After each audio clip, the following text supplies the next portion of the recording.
What's going on, everybody? Welcome back to another episode of W.T.F family. It is I, W.T.F 713. And if you're new to the channel, go please like, subscribe, hit the bell notification sign so you'll be notified of my future episodes. But anyway, let's get started with today, man. Another What the episodes of the week. Little compilation of topics that I'm going to talk about. But anyway, we're going to talk about the first topic. It's something y'all want me to discuss, all right? Something just recently happened. So, I guess y'all want my thoughts about the whole mask mandate, how it just got lifted here in Texas, and I think in Mississippi. So Greg Abbott has there's no more restrictions. I guess all the businesses that were closed due to COVID and all that supposedly, everybody could reopen now, all right? And mask mandates, they're not mandatory anymore. Today, I'm issuing a new executive order that rescinds most of the earlier executive orders. Effective next Wednesday, all businesses of any type are allowed to open 100%.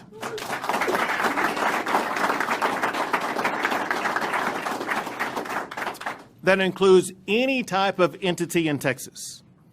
Also, I am ending the statewide mask mandate. Now, y'all would think I would be screaming for joy and thinking that, yeah, man, we did it. But looking at these politicians, how everything works, man, everything is ran by the higher people, man, by the CIA. These are chess moves and pawn moves to get closer to their end goal and their agendas. All right, so this is just a pawn move. Now, my prediction is they're gonna try to make Texas into an example, but because nobody in Texas wants to take the vaccine, of course not falling for that trickery. So I guess the government is trying to put a fast one on us, and this is what they're gonna do.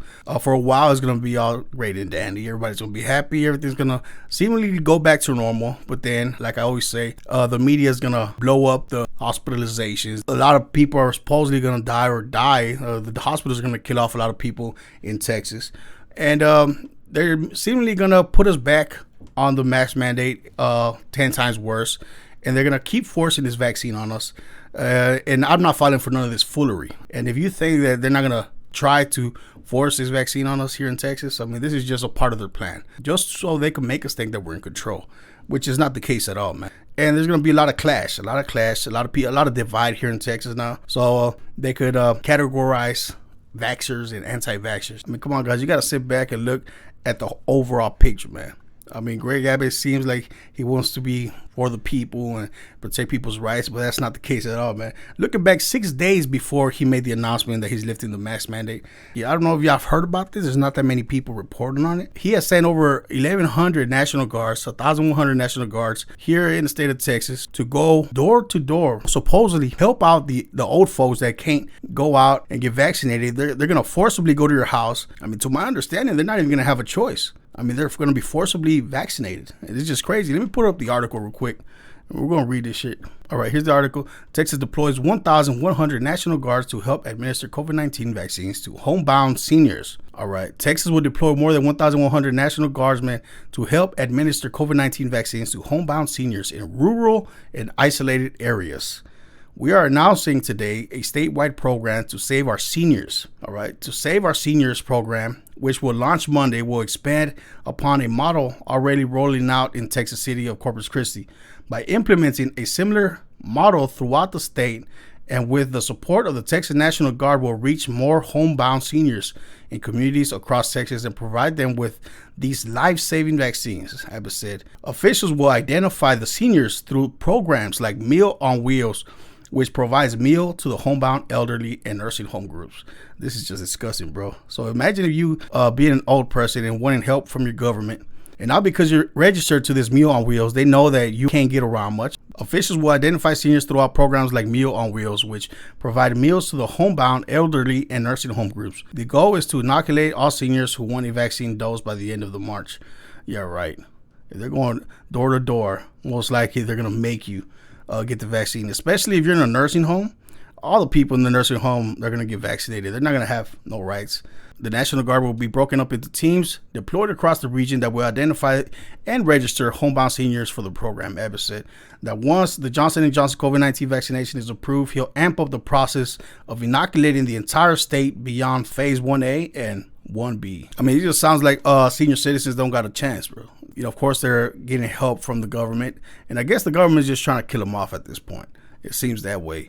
And this is 6 days before the Texas mandate was lifted, supposedly. So Greg Abbott, he has plans for us. All right. So this is just phase 1. Yeah. So in conclusion, do I believe that the mask mandates that are lifted are gonna last? No, man. They're just using it as a pawn.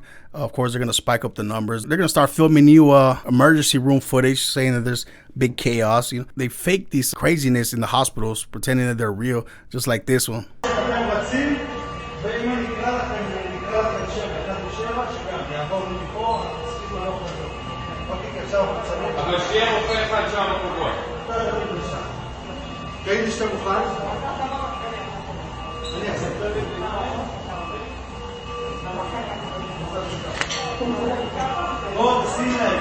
It's just a bunch of propaganda.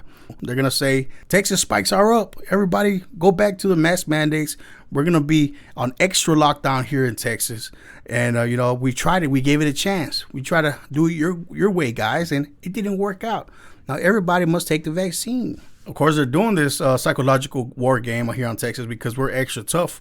And they need more scared people here in Texas. Of course, right now, the biggest war that's going on right now is the fear that they put into you. And you got to choose what to believe or not. And if you fall into the trap, they got you. And this is exactly where they want you. So you could be afraid and don't ask any questions. And seemingly just there's a big campaign against people that don't want to wear masks and don't want to get the vaccine. We're going to be named as terrorists. I mean, we are being labeled as domestic terrorists at this point. I mean, it's just insane to me. What is going on, bro? It's crazy. But anyway, let's move on. We're gonna get to a recent video. I guess it's going kind of viral. There's this officer caught beating this out of his dog or abusing his dog. All right, here's a video.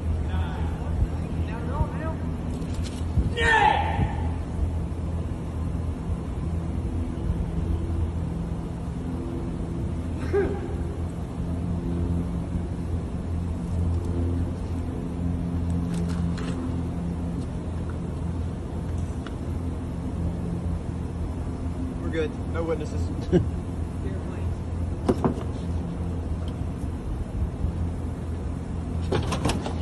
Yeah. Is your camera on? No, my power's off. I mean, to give you my reaction, I mean, it's just, is it a surprise? No. Sure, some cops are really out of control, bro. They kick their dogs at home. They beat their wives. And of course, there's an example right there. These out of control cops that this cop is probably will kill somebody one day because he has a very, very serious anger problem. And he's going to take it out on anybody he can. And he has real control issues. And if he doesn't get what he wants or he doesn't get the control that he wants, he will abuse and, you know, even beat his own dog. Is he going to get fired? Probably not. Probably not. He's going to keep on going. And he's probably going to keep beating on other citizens. I mean, it is what it is, man. They keep hiring these police officers with mental disorders and anger problems. And, you know, they thrive for this shit to one day probably just murder somebody. I don't know. They get off of this shit, man. It's just crazy. But anyway, let's move on. Anyway, let's get to the last topic, guys. It's going to be about Billy. And I'm not talking about Bill Gates this time. It's about Bill Clinton. It's going to go all the way to the Jeffrey Epstein trial once again, all right? The reason why I'm doing this little update on this whole Jeffrey Epstein, Ghislaine Maxwell, whatever, I mean, because Bill Clinton has denied, of course, that he was never at the island, in Jeffrey Epstein's island. And he always denied any real involvement with Jeffrey Epstein, even though, you know, Jeffrey Epstein had a picture on his mansion with Bill Clinton in a blue dress and red shoes, which is, come on, man. They were on some weird stuff. They were really, really close. Just showed that Epstein had a lot of dirt on Bill Clinton.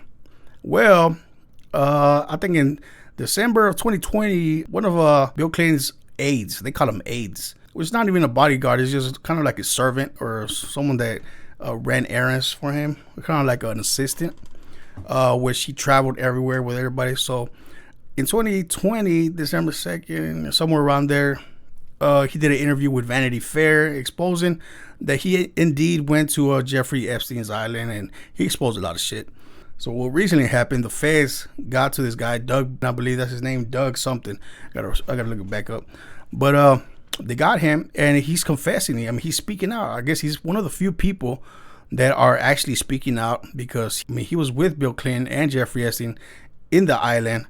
and he's spilling the beans on a lot of shit. So let's read the article. Bill Clinton bagman Doug Band provides evidence to the feds investigating ties to Epstein and Madame Ghislaine Maxwell. Why do they call her Madame? Fuck that. She's not a madam anymore. Bill Clinton's former body man turned aide, Doug Band, has turned a whistleblower in the federal sex trafficking investigation involving Ghislaine Maxwell and Jeffrey Epstein, and provided the Justice Department officials with evidence that could implicate his one-time boss. And I'm going to say, when he says his one-time boss, they say Bill Clinton. Of course, somehow this article doesn't want to say Bill Clinton a lot because they're going to get, in trouble, I guess. But anyway, let's move on. The notoriously tight-lipped Band, because he didn't want to say nothing before, at 48, stunned the Clinton world by agreeing to interview with Gabriel Sherman for Vanity Fair's December issue. In addition to detailing his ties to Epstein and Maxwell, he also confirmed that the 42nd president of the United States visited Epstein at his hedonistic compound in the Caribbean, known to many as Petal Island. The Clinton traveled to Little St. James with Epstein in January of 2003, according to his bodyguard, just after a few months after the two men spent 10 days touring Africa. Little sick fucks. You don't know what the hell they were doing over there.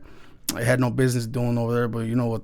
Of course, we know what's going on now. Radar has now learned that it was also around the time that Clinton's bagman spoke with criminal investigators from the Southern District of New York. So he already talked to the investigators. This makes him the first Epstein and Maxwell associate who is known to have cooperated with authorities in the most recent probes into accused pedophiles. Band became fast friends with Epstein and Maxwell in 2002, at a time where he was at the height of his powers due to his role as the key architect of Clinton's career post-White House. Later, Band and Clinton flew around Asia with Epstein, country hopping from Japan to Hong Kong, China to Singapore, and to Thailand for over the course of 4 days. I wonder what they were doing. The men did not stay on with Epstein, as he then traveled to Brunei, Indonesia, Sri Lanka, and Dubai. Kellen and Maxwell again joined the men. The most infamous of these trips, however, came in September 2002 when Band joined Epstein and Clinton as they made their way through Africa. So here's Bill Clinton, and here's that guy Band. And yeah, man, they were on a fueled adrenochrome, getting the juicy chrome. I mean, the only reason I'm talking about this topic is because now there's proof that Bill Clinton was actually at the island, because they try to deny it so many times, even though there's pictures everywhere with Bill Clinton in the island.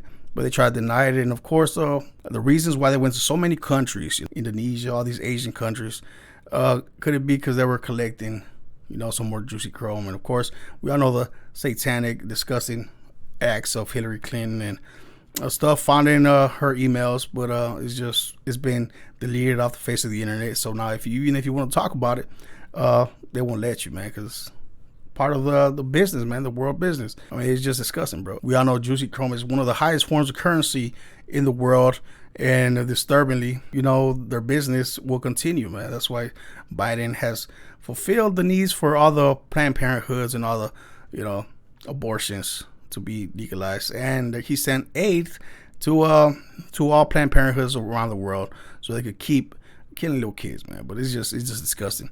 I mean, I hope y'all got some out of this video. I know there's more things that we could talk about, but I'm gonna do another video real soon, guys. But anyway, leave your comments down below. Let me know what y'all think. And it is I am with the 713. I'm gonna see y'all in the next episode.